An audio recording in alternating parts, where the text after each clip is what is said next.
Return with me, please, to the book of Jonah. Jonah chapter 1 and verse 17 this morning into chapter 2. We will look at Jonah's grateful prayer this morning in chapter 2. Next week, I have the honor of traveling to Baton Rouge for a conference there. I've been invited to preach on a subject I know nothing about, and so I'm looking forward to that. And then they've asked me to stay on Sunday to preach in that place. So our brother Brian will come next week to this pulpit to bring a message. So I doubt he's going to work on Jonah, so we'll have a short time in Jonah again, and then we'll break again. And we'll leave Jonah on land this time, I hope. All right, so where are we so far in this book? We have seen, you remember that this book has a parallelism that repeats itself twice in the book, in the first half and then again in the second half, and then that's followed by a conclusion at the end. So we've looked so far at Jonah being commissioned by the Lord and set apart to go to Nineveh, but he flees, runs away, runs down to Joppa, gets on board a ship to head in the opposite direction. So that's part A. And then in part B of this section, we see Jonah confronted then with a storm.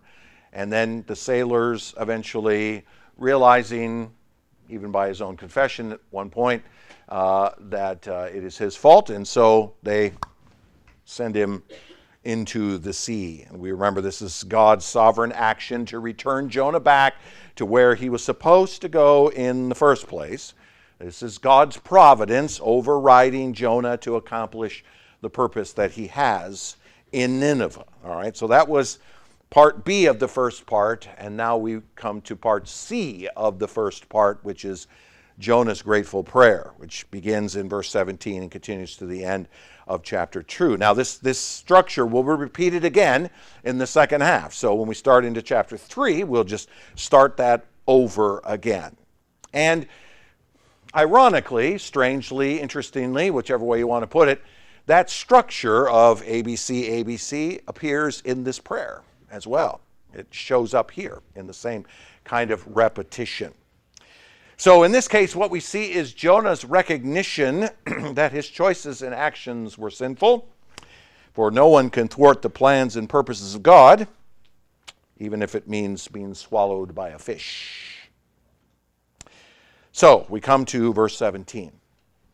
And the Lord appointed a great fish to swallow up Jonah, and Jonah was in the belly of the fish 3 days and 3 nights. Now I have you note something here before we begin, and that is that verse 17 is a bit of a transitional verse between the story of Jonah and the sailors, the B part, right?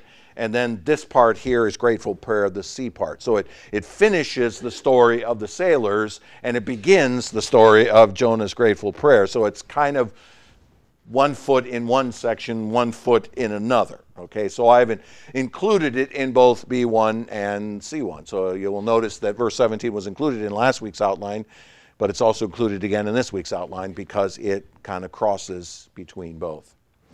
Now, this word appointed in the ESV is a simple Hebrew word, but not simple in the sense of its domain. It's a word that means to number, to count. In a literal sense, to take a census of or to be counted among. You might broaden it to say it means to determine or assign. In the most literal sense, it is a word meaning to make a decision about a matter by virtue of completion and authority over. Okay, that's complex, but it means basically counting things, and therefore, by counting them, knowing all about them, thus determining their position and their purpose and intention. So it's, okay, I have a bunch of things, and I count them all. I know how many I have, and I know what they are used. And so when I pick one, it's a part of the number of them. That's what this word means. The King James translated it as prepared. NIV and other translations use the word provided. In Job, chapter 7 and verse 3, Job uses the same word to say, nights of misery are apportioned to me. Okay, so it's counted, apportioned, appointed, a lot of different synonyms that can be used to describe this. You might put it like this then. In God's providence, meaning his work in the world to accomplish his purposes, he had counted out a specific fish of all the fish of the ocean to swallow up Jonah.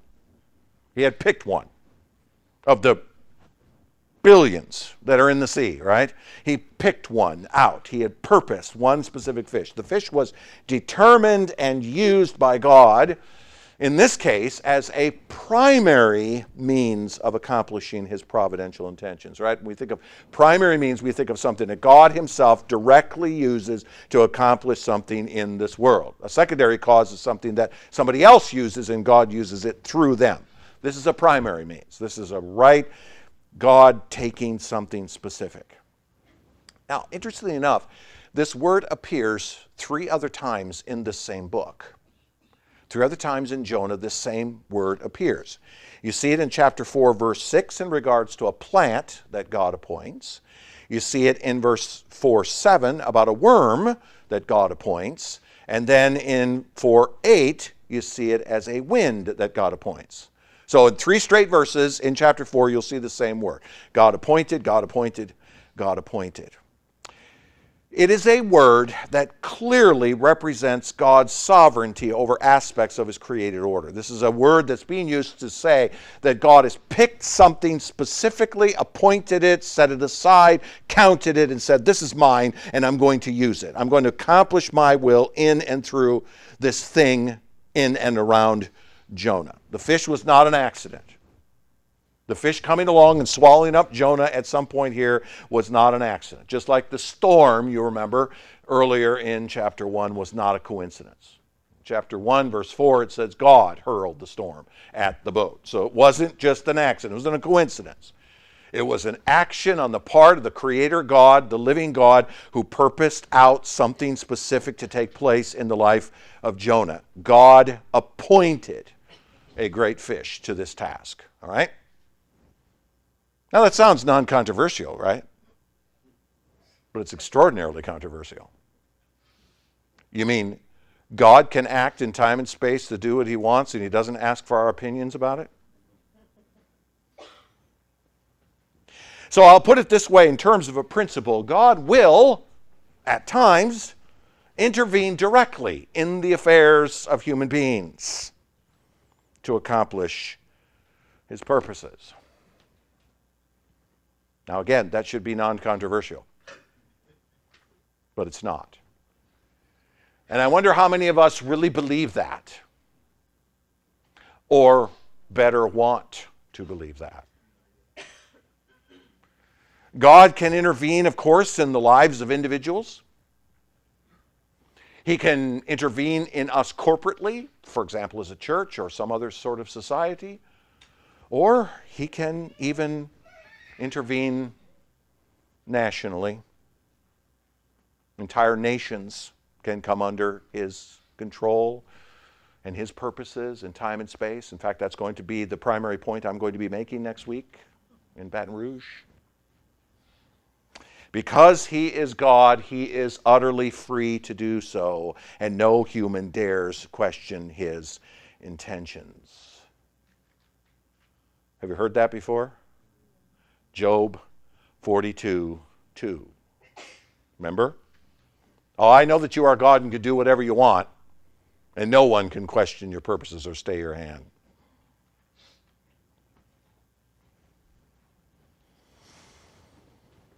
The work of the Spirit of the living God, the regenerating work of the Spirit of the living God, is an example of this, isn't it?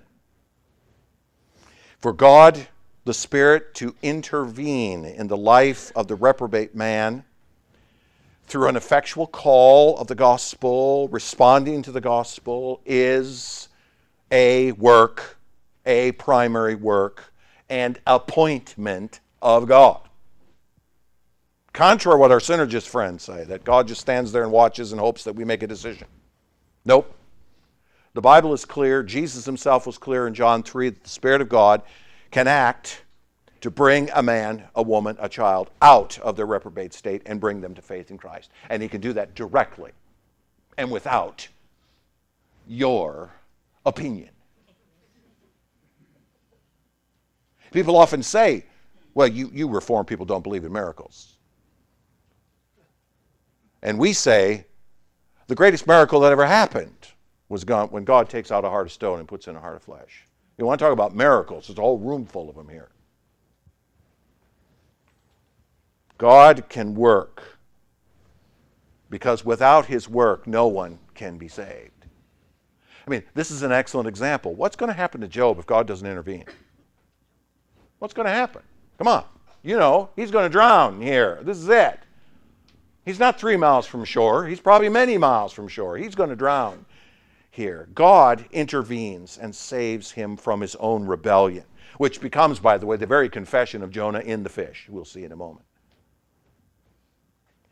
Which means, my friends, sometimes God sends things into our lives that are designed explicitly for our good, as it says in Romans 8:28, even though they appear to be quite the opposite. Sometimes God sends into our lives things that are painful, things that are difficult, things that are troubling, things that would make us question his goodness. Sometimes he withholds his blessings from us. Sometimes he withholds things that we want. Sometimes he says no. Sometimes he sends pain, difficulty, troubles, tribulations, temptations, although he does not tempt us, but he allows for temptation to come. Why? Because he says it is for your good and for my glory. The heart of biblical theology is the belief that God is free to do as he wills, and he does. And when he does so for good, even though we may not like what comes. But it is our responsibility to trust him and walk by faith. We must always keep that in mind when the times are good. Because when the times are evil, we have a tendency to forget that. So God appoints a great fish. In Hebrew, it's a dagadal. Now, it's a general word, okay? It's a general word used to describe any large creature that lives in water, all right? The word dagadal is large fish, or fish large is what it would be written in Hebrew. In other words, it's some sort of sea monster whose size implies that A, it can only be controlled by God, B, was large enough to hold a man. All right, so God appoints a large sea creature of some sort. Now, there's no specific size, there's no specific species given here per se. It's just a general term for some sort of large sea creature. Now, there may have been some distinction in ancient Hebrew for a fish versus a mammal, right? Because a fish breathes water through gills, a mammal breathes air, surfaces and breathes air, right? And has its young born alive, right? There's a difference between a fish and a mammal. But the writer here just uses a generic term without any sort of specificity, all right? So he doesn't specifically say what kind of thing it is. He just calls it some sort of large fish. Remember, the modern classification system that put whales into different categories than fish, put dolphins and orcas and whales into different categories, really didn't come about until the mid-1800s. So this is a long time before that, right? This is at least 3,600 years before that. So there's really no way to know what kind of sea creature is being mentioned here. In other words, let me put it like this. All right, if you want to argue with me in the hallway about this, there can be no dogmatism on this point, because there's nothing in the text that leads us to believe what the creature is, and there's no reason for any sort of disunity over what kind of creature it is. All right, we're not separating over what this is. All right. Now, in my ever so humble opinion, since there Since there is no breathable air in a fish, because the fish doesn't breathe air, he's completely filled with water, right? There's nothing in him that would be air breathing. And since whales and orcas and others do breathe and hold air within themselves, it seems reasonable and even more likely that this is actually a whale. But that doesn't imply that it is. Could be. Seems reasonable that would be the case, but that's not necessarily the case. God certainly could have done something very unique here. Now, there have been stories of fishermen being swallowed alive by whales and surviving. There have been a number of them. Google them, you'll see that there have been some who have said this. But this doesn't have to be proven as empirical evidence, 21st century empirical evidence, in order for this story to be believable. Okay, so we don't have to have empirical proof that somebody at some point fell overboard, was swallowed by a whale, and wound up surviving in order for this story to be true. Why? Well, because God can miraculously make a man survive in a fish if he wants to. He can do that.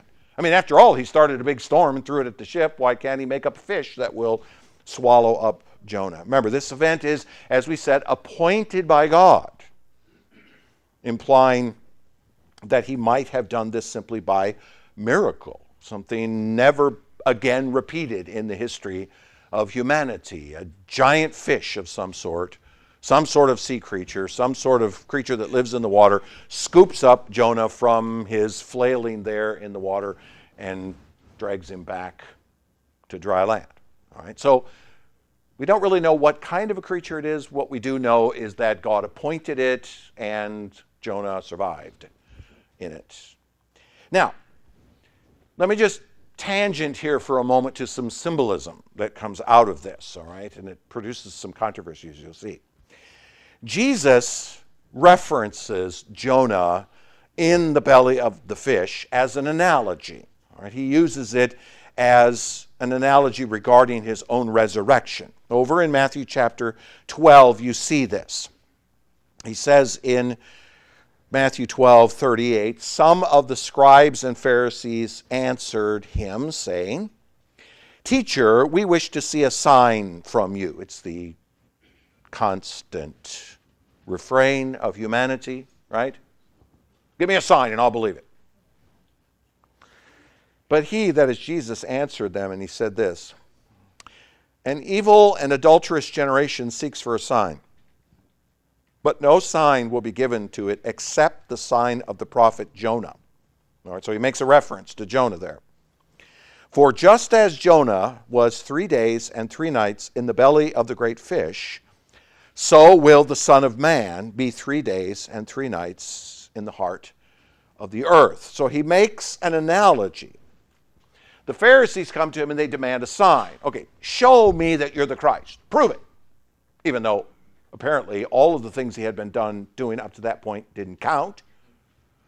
So they come, give us a sign. Prove to us that you are the Christ. But Jesus turns to them and says, "You evil and adulterous generation. The only sign that you're going to get is the sign of Jonah." And what he does then is he says, "I'm giving to you an analogy." And the analogy is this. You remember that guy Jonah? He was in a fish for 3 days and 3 nights, right? Okay. That's going to be your sign, because I'm going to be 3 days and 3 nights in the heart of the earth. So he says, the Son of Man, which is clear reference to himself. They'd heard him say that many times. They knew exactly what he was talking about. The Son of Man will be in the belly of the earth for 3 days and 3 nights. We know that, of course, meaning that he's going to be buried. Right? After he's crucified, he's going to be buried. So he gives them an analogy. He simply uses a way of saying, all right, you want a sign? All right, I'll give you a sign. Here's the sign. I'm going to be dead and buried for a while. Jonah was in the belly of a fish. I'm going to be in the belly of the earth. All right? And basically at that point he could have stopped and go, any questions? Now, of course, we know how it turns out, right?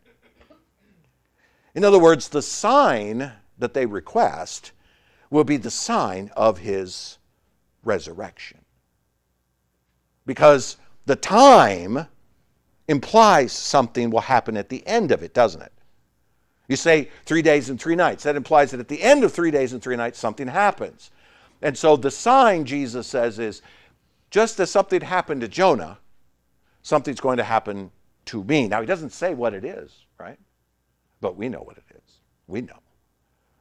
Just as Jonah languished in the belly of a great fish for 3 days, so Jesus will do so as well. The sign will then be him walking out of that tomb on the third day. His resurrection. 3 days, he will come forth. In other words, if you really want to know that I'm the Christ, hang on and I'll show you. You want to see a sign that I'm the Christ? The ultimate sign. When a man who is dead and says he's going to come back, a man who's alive says he's going to come back from the dead and then dies and then does, there's your sign. Here's your sign. So Jesus makes a reference by analogy to Jonah. Now, he also references Jonah as an analogy regarding the day of judgment, which is the very next verse. I stopped before I got here, verse 41. He says, the men of Nineveh will rise up at the judgment with this generation and condemn it. For they repented at the preaching of Jonah, and behold, something greater than Jonah is here. Now, we know as the story progresses that Jonah will eventually go to Nineveh and preach repentance there, and the pagans in that place will repent. So what Jesus is doing with Jonah is he's not only saying Jonah acts as a sign, but the even greater reality of Jonah, the even more important thing about Jonah to consider, is that Jonah went to a pagan nation, a people that did not know the living God, and preached to them, and they repented. But you, God comes to you and preaches, and you do not repent. Even though Jesus is far greater than Jonah, right? Jonah was nothing but an obstinate and reluctant preacher, wasn't he? He didn't want to go. Took a fish to get him back to where he was supposed to go, right? So Jesus says, look, something greater than Jonah is here. The very God that Jonah was preaching has shown up in this place to preach to you, and your response has been to reject his message. So the Ninevites will have every right at the judgment day to stand up before me, the judge, and point to you and say, condemn them for their obstinance and their failure. They would be completely justified for doing that. So the symbolism of Jonah that Jesus develops is of a singular point. Being in the belly of the earth and then rising again will demonstrate that Jesus is the true judge, and the response of the people to Jesus should be one far greater than the response that the pagans had to Nineveh. They should have to Jonah. The pagans at Nineveh had to Jonah. Jesus is using Jonah here as to make a singular point. Something far greater than Jonah is here, and the proof of that greatness will be seen in the resurrection. Someone far greater than Jonah is here, and it'll be proven in the resurrection. Your response should be, therefore, far greater than the response of the Ninevites. So there's a symbolism in this fish that Jesus picks up on, and he brings it to bear against the people of his generation. Which leads us then to chapter 2. In chapter 2, verse 1, it says, Then Jonah prayed to the Lord his God from the belly of the fish, saying, all right, here's his prayer. I called out to the Lord out of my distress, and he answered me. Out of the belly of Sheol I cried, and you heard my voice. For you cast me into the deep, into the heart of the seas, and the flood surrounded me. All your waves and your billows passed over me. Then I said, I am driven away from your sight. Yet I shall again look upon your holy temple. The waters closed in over me to take my life. The deep surrounded me. Weeds were wrapped about my head at the roots of the mountains. I went down to the land whose bars closed upon me forever. Yet you brought up my life from the pit, O Lord, my God. When my life was fainting away, I remembered the Lord, and my prayer came to you into your holy temple. Those who pay regard to vain idols forsake their hope of steadfast love. But I, with the voice of thanksgiving, will sacrifice to you. What I have vowed I will pay. Salvation belongs to the Lord. Now, have you noticed that the structure of this prayer mimics the structure of the book as a whole? There's a parallelism repeated, and then a conclusion. All right, so you see the parallelism twice. Verses 2 and 3 is the first half. Verses 4 and 6 repeats again. Jonah first cries out to the Lord and then describes his peril. Okay, notice verse 2. I called out to the Lord out of my distress. Verse 4. Then I said, I am driven away from your sight. All right, so he cries out to the Lord in each part, and then he describes his peril. Verse 3, you cast me into the deep, into the heart of the sea. Verse 5, the waters closed in over me to take my life. So it's a parallelism which is designed to emphasize the point. Hebrews did this. Hebrew poetry did this frequently, to say something and then say it again in a different sort of way, and then to tack a conclusion onto the back of it. This was a common practice in Hebrew parallelism. Now, I'll also have you note that in verses 2 through 6, Jonah is recounting his time in the sea. So he's in the belly of the fish, but he's rehearsing or recounting what happened to him while he was in the water, before he was picked up by the fish, right? For you cast me into the deep, verse 3, into the heart of the seas, and the flood surrounded me. Waves and billows passed over me. Verse 5, the waters closed in over me. Weeds were wrapped about my head, etc. See it? So he's talking about himself bobbing around in the water while the storm is raging, and he's treading water there, trying to survive in the midst of that. That's what he's describing. So in each of the parallels, as I said, he first cries out to the Lord for help, verse 2 and verse 4. Then he describes the peril of the sea, verses 3, 5, and 6. He emphasizes his cry to the Lord in the midst of his danger. See it? He emphasizes his cry to the Lord in the midst of his danger. Verse 2, I called out to the Lord out of my distress, and he answered me.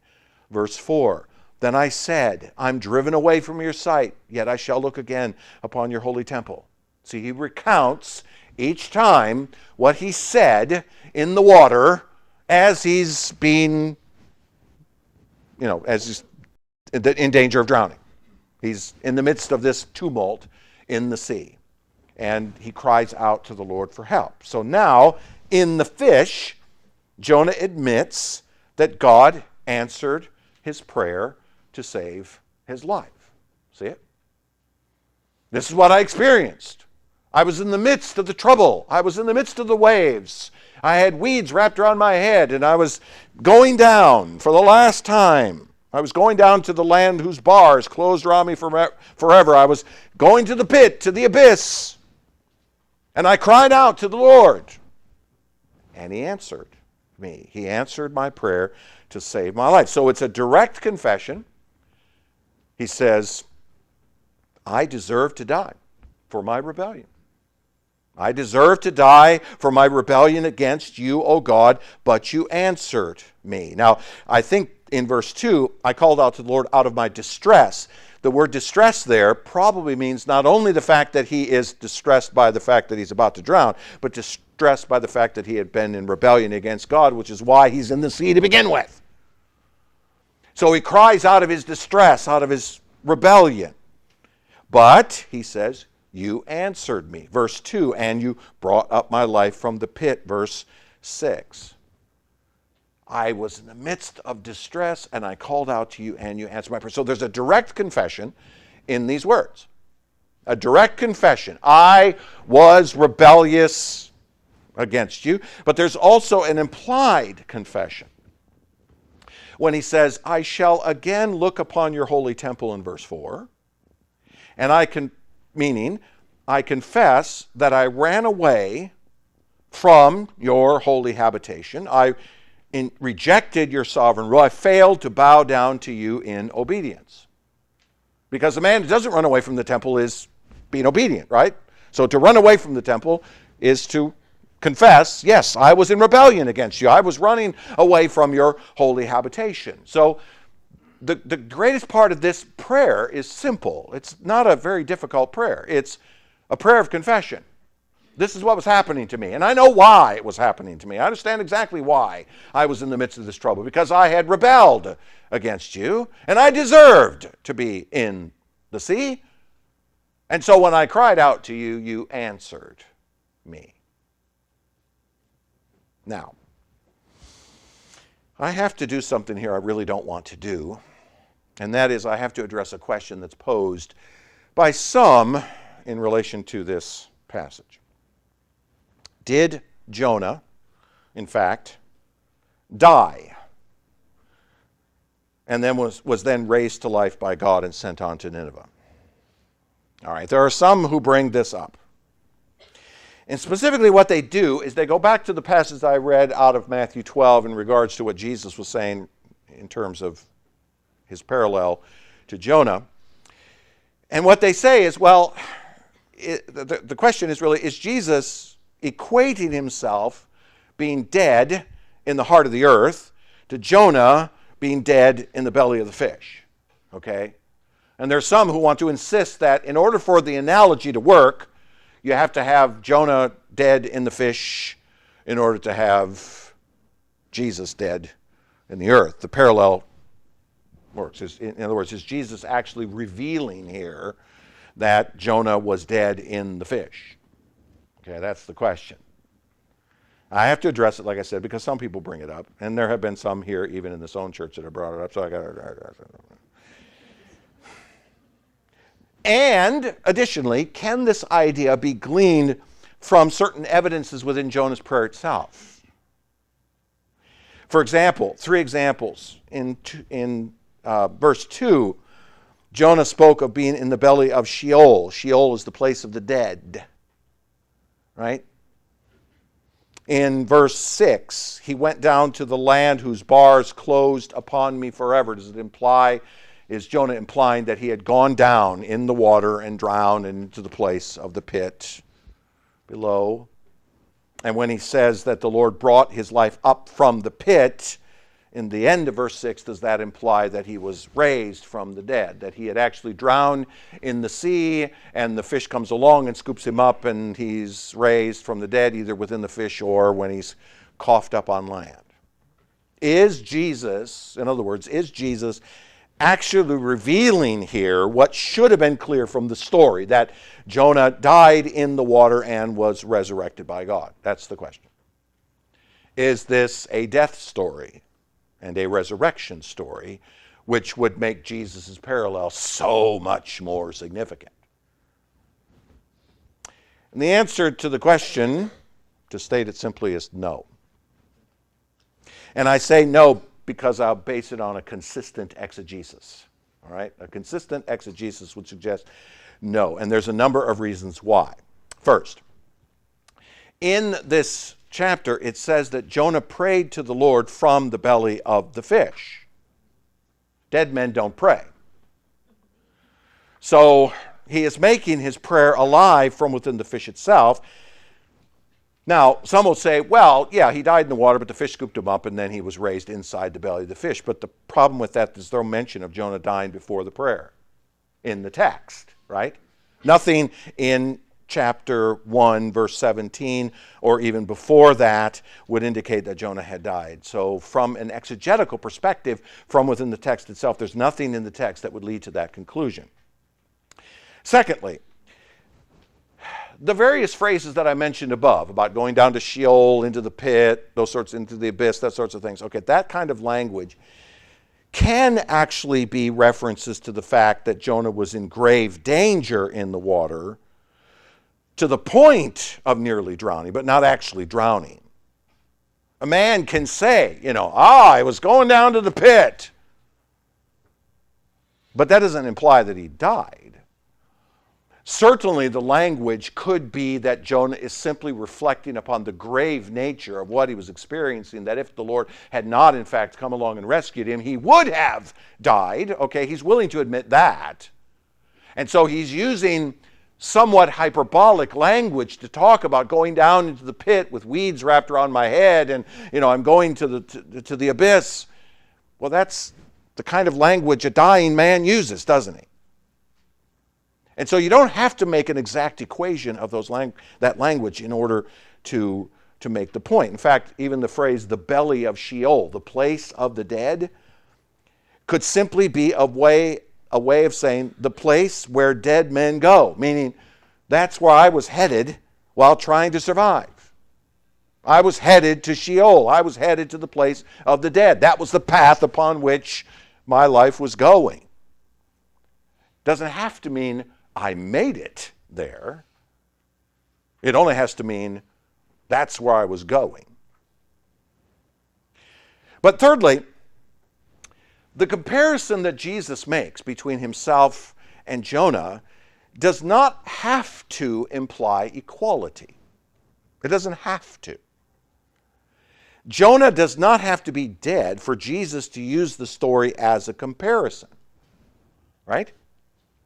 Jesus can use the story as an example without having to have an exact equality between the two. You see, many who bring this issue up are doing that. What they're doing is they're saying, in order for the story that Jesus used to be true, he has to actually make an equality of those things. But the fact is that Jesus often spoke in ways that were not necessarily equalitative. He didn't necessarily equate everything to certain things exactly. He told parables quite often, which were stories that didn't have to actually occur in time and space for them to be believable. Many have said, for example, that the story of the rich man and Lazarus, you remember the rich man dies, goes away, and then the Lazarus goes, oh, that's what you're preaching on next week? There you go. So he's going to explain this to you next week. Okay? It doesn't have to be a true story in order for it to have the punch that it has, right? There doesn't have to be a literal Lazarus that Jesus saw talking to Abraham, or that was in the bosom of Abraham talking to the rich man across. He doesn't have to have that equality in actuality in order for the story to be real to us, right? The point that Jesus is making in his analogy is the length of time which leads to something happening when the time was over. That's all that matters. Just like any other parable, one of the mistakes that we so often make in reading the parables of Jesus is we make the assumption that every detail in the story is a point. Well, if Jesus were using allegories, okay, but he's not. He's making parables. In this case, he's using an example to make a singular point. What's the singular point? You want to know if I'm the guy? Wait for something to happen after 3 days. Then you'll know. He's simply using Jonah as an example to demonstrate the idea so that they would understand the point that he was making. In other words, it's improper, I think, to read back into the story of Jonah an inference from Jesus' words to which the narrative itself never even hints. It doesn't make sense to do that. In fact, that would be eisegesis. A fourth reason, however, is that the story here that you see in Jonah actually makes better sense if Jonah survives being cast overboard. Okay, so Jonah gets cast overboard. The ship continues in the direction that it's going towards Tarshish, but Jonah is sent in the opposite direction, and he's still alive to do what God called him to do. The intention of God in interrupting his journey is to do just that, interrupt his journey. Not to kill him and start all over again. That doesn't make much sense. It makes much more sense if God simply intervenes in the life of a living Jonah and says to Jonah, you were rebellious, weren't you? I'm changing that. You're going back. And Jonah being alive and continuing on in this life makes much more sense, doesn't it, if he continues on as a living man. And then finally, the prayer itself of Jonah from within the fish is described in the title of this sermon as a prayer of gratitude. It is a grateful prayer. You'll see why in a moment. it's clearly one of gratitude combined with a strong recommitment to doing what is right. In other words, I am grateful to be alive and to go and do what I was told to do in the first place. Right? It's not as though Jonah's killed and then he comes back to life now with a new commitment to go, okay, no. It makes much more sense, it's a much better story, if the living Jonah is cast into the sea at the brink of death and swallowed up by a fish. And there in the fish he's going, whew, I escaped. I better go do what I'm supposed to do. That makes a lot more sense, doesn't it?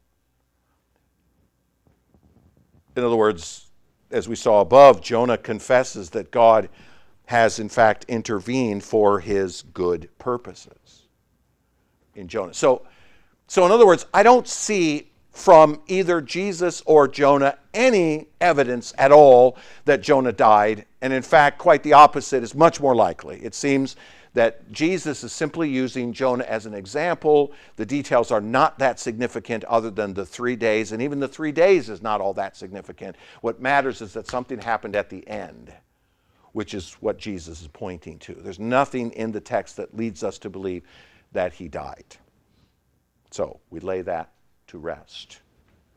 So, as I said, this is a prayer of gratitude from within the fish. And we know this when we read verses 7 and on. After Jonah twice rehearses the reality of a situation, okay, remember the parallelism. He repeats it he says it in 2 and 3, he repeats it in 4, 5, and 6, and then in verse 7 he comes to his conclusion. This is what he wants to say. When my life was fainting away, I remembered the Lord, and my prayer came to you. Now, I could stop right there and point out that even Jonah himself points out that he survived because he says, when my life was fainting away. He didn't say, well, when I died and you raised me up. Okay? So, Jonah, in these verses, gratefully promises to return to the holy temple and keep his vows. Now, verse 7 is a summary of verses 2 through 6. So it's like, all right, repeat, say something, repeat it, and then repeat it again. In a third case, with a third verse, verse 7. When fainting away, when I was about to die, I prayed, and he says, I prayed into, all right, he says, I prayed into your holy temple. Now, you'll notice that phrase is repeated both in verse 4 and verse 7. The temple, right? The temple. Now, it's highly unlikely, this may be controversial. Nothing I've said this morning has been controversial, right? But this might be. It is highly unlikely that Jonah himself ever actually visited the temple in Jerusalem. And the reason why is because he was a prophet of the northern kingdom, not the southern kingdom. And being a prophet of the northern kingdom, he probably had spent his entire life in Samaria to the north and had never actually ventured down into Jerusalem. Now, it's possible. It's possible, of course, because there were many travelers who would go down to Jerusalem. But the primary problem with the northern kingdom was that once Jeroboam the first had broken away from Rehoboam and the two nations had split apart, the northern kingdom set up their own high places and began to worship there, which is the reason why God condemned them. So it's very reasonable, very possible that Jonah himself had never actually gone to the literal temple in Jerusalem. So this reference to the temple is probably not then a reference to the physical temple in Jerusalem. Rather, this is a reference to something else. The temple being the holy habitation of God. The place where God resides. Symbolically, of course, that's the temple in Jerusalem, because the temple in Jerusalem represented a place where men would go, and the mercy seat was there, right? The ark was there, the mercy seat was there, the assumption being that God sat there in the Holy of Holies, and so his presence was there. So men thought of the temple as the presence of God, even though, it's often said that a building can't hold God, right? Okay, so but it's symbolically the presence of God. So this, in this case, is probably not the temple, but rather God's holy habitation in the heavenly temple, his holy residence, his presence. So he says his prayer went up to the Lord from the sea into your holy temple, meaning Jonah called out to the Lord from the sea, and the Lord heard him from on high. The Lord heard him from his holy habitation. The Lord heard him from his place up above. Now, we would step back from Jonah and say, Jonah, that's not exactly how it worked. I mean, it's true, but what really happened is the sailors threw you into the sea because God purposed them to throw you into the sea. And so he knew where you were, and his intention was to scoop you up with a fish. So he knew where you were. It's not as though God suddenly went, oh, Jonah's calling. No, it would have been God involved in this situation, all of it being sovereignly purposed by God, okay? But from Jonah's perspective, from his perspective, it's here I am in the sea and I call out, but God hears me from his holy habitation. My prayer came to you in your holy temple. Now look at verse 8. Verse 8 is bizarre. Verse 8 says, those who pay regard to vain idols forsake their hope of steadfast love. Now what in the world does that mean in the midst of this prayer? It's almost as though Jonah inserts some sort of bizarre rant about idols. And I could really preach an entire sermon from this verse, because you could take the entire reality of Jonah in the northern kingdom and go, there it is. A whole nation that has set up idols instead of the true temple in Jerusalem. Okay, so I have to leave you with that thought. But here's what I think he's going after. The vain idols is himself. Because what is the single greatest idol we build? Ourselves. We build an idol out of ourselves. We build an idol out of our own assertions and assumptions and beliefs and presuppositions and practices and habits and purposes and plans, right? We make idols out of all these things. We turn ourselves into the biggest idol in the world and we worship it. That's what we do as human beings. So when Jonah says, those who pay regard to vain idols forsake their hope of steadfast love, he's basically admitting, I made myself an idol,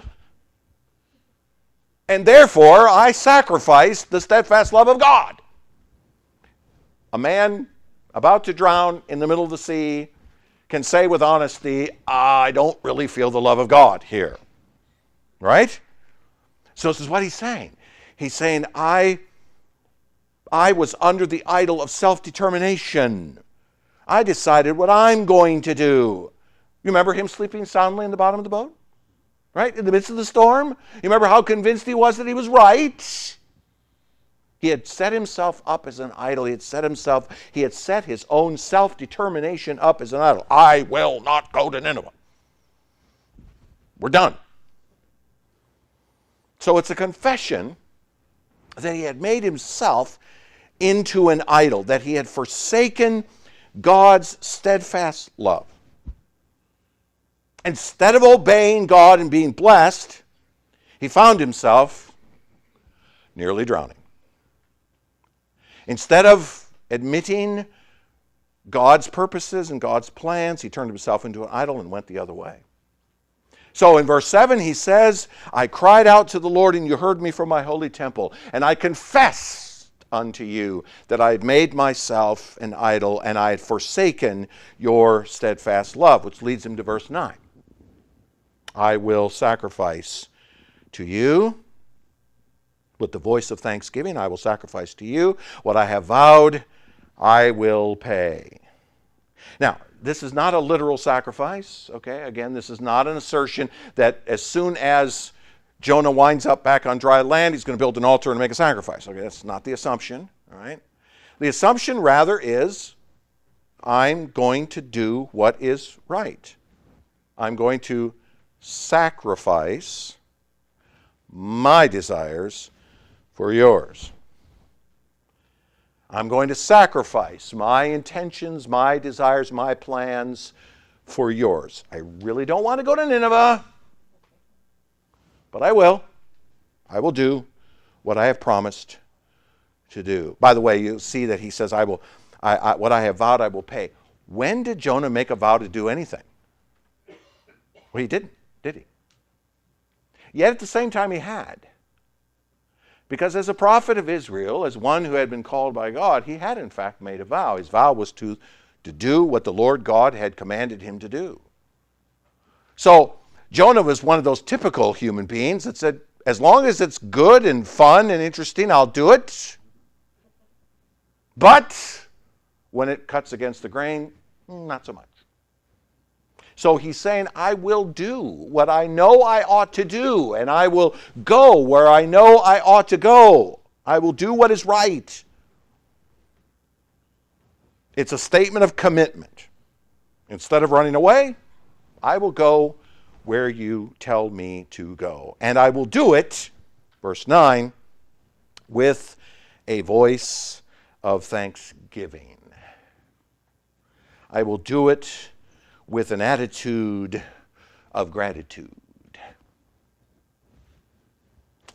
Because you see, my friends, it's all in the attitude. It's all in the attitude. Forced obedience is not true obedience. Forced obedience is not true obedience, technically. Now, you could say, well, sure, it's obedience, but it's in the attitude. Obedience from a perspective of before our God is either you do it because you have an attitude that's right, or you grit your teeth and do it. How pleased is the Lord with you if you drop your tithe check into the plate with gritted teeth? Keep it. Go spend it on yourself. You'd be better off. For Jonah to go to Nineveh with an attitude of, all right, I'll go, is certainly not in his best interests, right? And it's not in the best interests of the Ninevites. I mean, what kind of a prophet is he going to be if he walks into town going, look, God sent me here, I don't care what you do. I don't care what you do, just do what you want to do. That's the wrong attitude, right? So he says, I'm going to do this with an attitude of gratitude. And he ends this prayer by saying, salvation belongs to the Lord. Okay, that's probably the statement that best aligns with Job 42:2. Okay, I get it. You're God. You can do what you want to do. And no one, especially me, can't question what you're doing. Because salvation belongs to the Lord. By the way, we should tattoo that on our forearm. And I'm not suggesting you do that, but I'm just saying it's something we should remember. Your salvation, my salvation, any person's salvation is entirely of God's will. The New Testament couldn't be more clear about this. It's not your destiny, it's his destiny. Salvation belongs to the Lord. Salvation doesn't belong to us. Salvation, Jonah's not sitting in the well going, see, I survived because I'm really smart and because I know what I'm doing. No, Jonah is in a position where he's recognizing here that what he is at this moment is entirely, absolutely, 100% because of God's grace. All he added to his situation was his rebellion. Which is why Luther would say that the only thing he ever added to his salvation is his own sin. That's all he ever added to it. That's all we add to it. All we add to our salvation is our sin. We are entirely at the mercy of God. Jonah is entirely at the mercy of God. Salvation belongs to the Lord. So one final verse closes chapter 2, verse 10. The Lord spoke to the fish and it vomited Jonah out. Now, the word spoke here is way too simple of a word. The ESV really ought to retranslate this as God commands the fish. It has the force of an order. It's in the imperative mood, but it's in the strong imperative mood, meaning vomit this guy out. All right, that's a command of the Lord. Just like the Lord sent the fish, now the Lord commands the fish to do something at the end. It's the direct intervention by God over the circumstances to produce the results he desires. And so the fish disgorges Jonah. Or we could say he vomits him out, he regurgitates him out, he expels him out, whatever. Somehow, Jonah winds up on the shore alive. Now, my guess is the fish brought him back to a place just north of Joppa, where he had left originally. Okay, just north of there, vomits him out, just north of where he had originally boarded the ship. In other words, Jonah, with all of his planning to run from God, finds himself right back where he started. This is a great ironic story, isn't it? Run from God. You ain't going to get far. So let me ask you a question this morning as you look at this great prayer of Jonah and this work of the sovereign God. Here's my question. What attitude dominates your life? What attitude dominates your life? Do you serve the risen Christ, this one who himself walked out of? Do you serve him both in your everyday activities and in your explicitly Christian ministry? Both. With an attitude of gratitude? Or do you find yourself more often than not gritting your teeth and going through the motions of what you're supposed to be doing?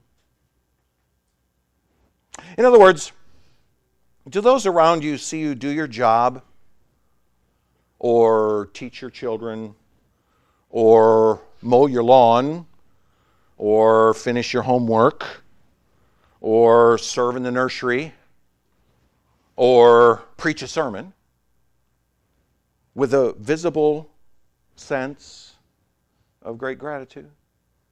Is that what people see?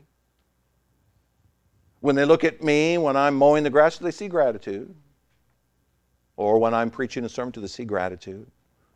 When I'm teaching my children, or working in the nursery, or fixing a stopped-up toilet, or cleaning up something that the children left somewhere that's disgusting, or changing a diaper,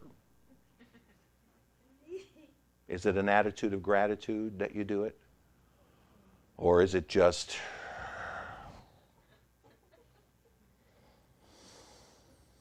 The Apostle Paul, in his writings, and I've spent a lot of time in Paul over the years, and here's the conclusion I've come to in reading his letters. Paul made virtually everything. Paul made virtually everything in the Christian life a matter of thankfulness. You read the Apostle Paul, you get the distinct impression from him that no matter what he's having to deal with, and no matter what he knows you're dealing with, he says, do it with a deep sense of gratitude.